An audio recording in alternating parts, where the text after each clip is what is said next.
Do you want to know how long a copyright lasts?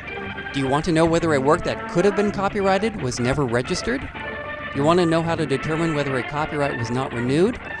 Do you want to know the rules for works from different foreign countries? Do you want to find out whether a use you have in mind would constitute fair use under the law? Are you going to deal with a work that has derivative works? These are all subjects in this series of videos.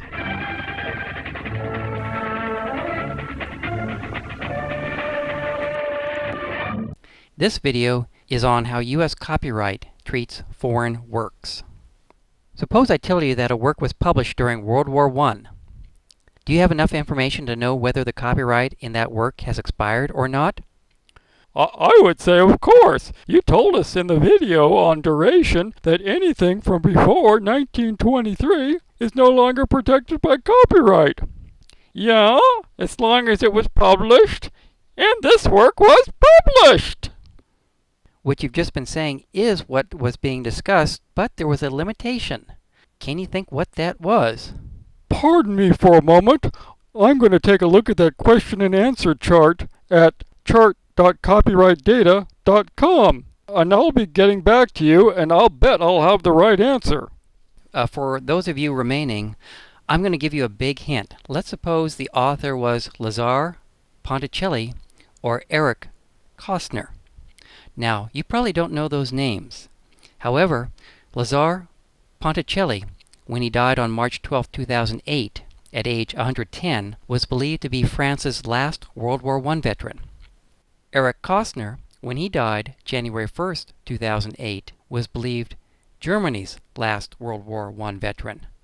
It seems to me these are foreign countries' citizens, and that American law does not apply.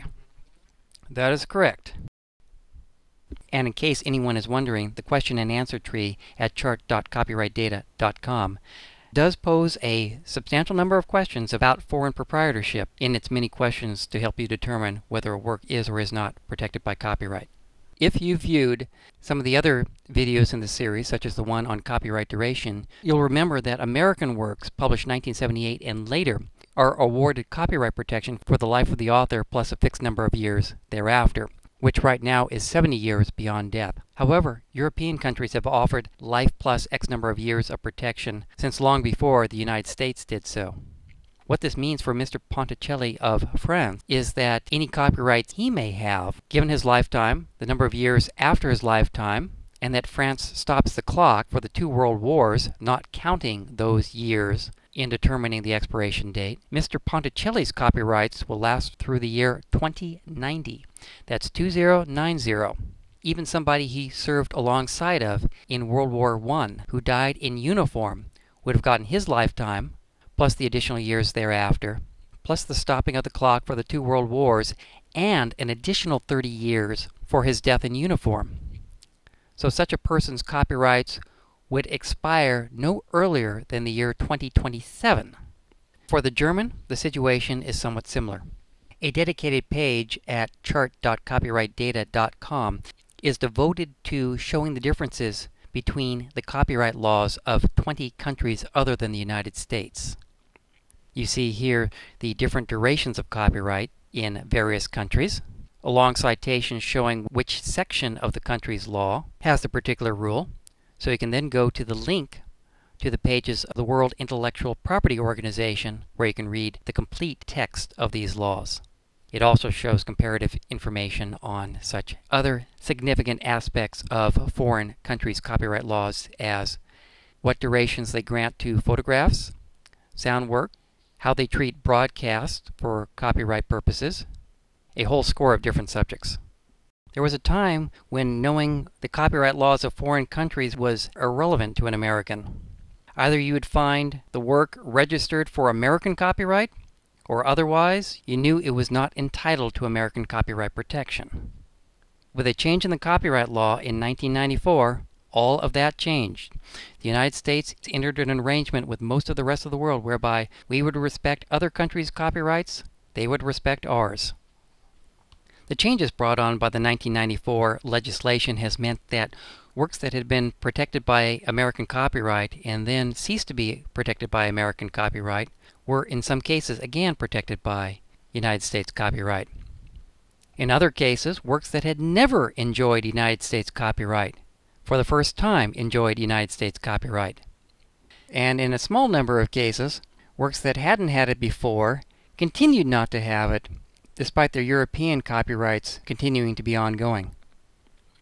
The play and movie of George Bernard Shaw's Pygmalion offers a convoluted set of circumstances.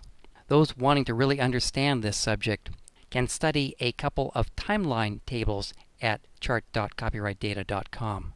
You better not say that you can understand it all in 30 seconds. Whether you find it easy or not, these tables do reflect the changes in the law and help you to understand how the law is at the present time.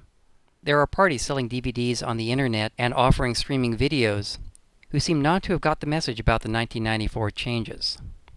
Therefore, do realize that just because you see a particular work on the internet offered by somebody who didn't seek authorization to host or sell it, this does not make it legal. If you're careful about respecting copyrights, make sure you read and understand Section 104A of the United States Copyright Act as it has been since 1994. The wording of Section 104A does allow for some exceptions, and you can find an explanation of these sections with examples of works that are affected at chart.copyrightdata.com. Viewers using this video series who are interested in the status of American works continue to be advised to check out the separate video on researching whether a copyright was filed or wasn't renewed. If you're interested in both American and foreign works, remember that the rules concerning the researching within the American Copyright Office resources no longer apply to foreign works. Likewise, those interested in American works should view the separate videos on duration and on early expiration.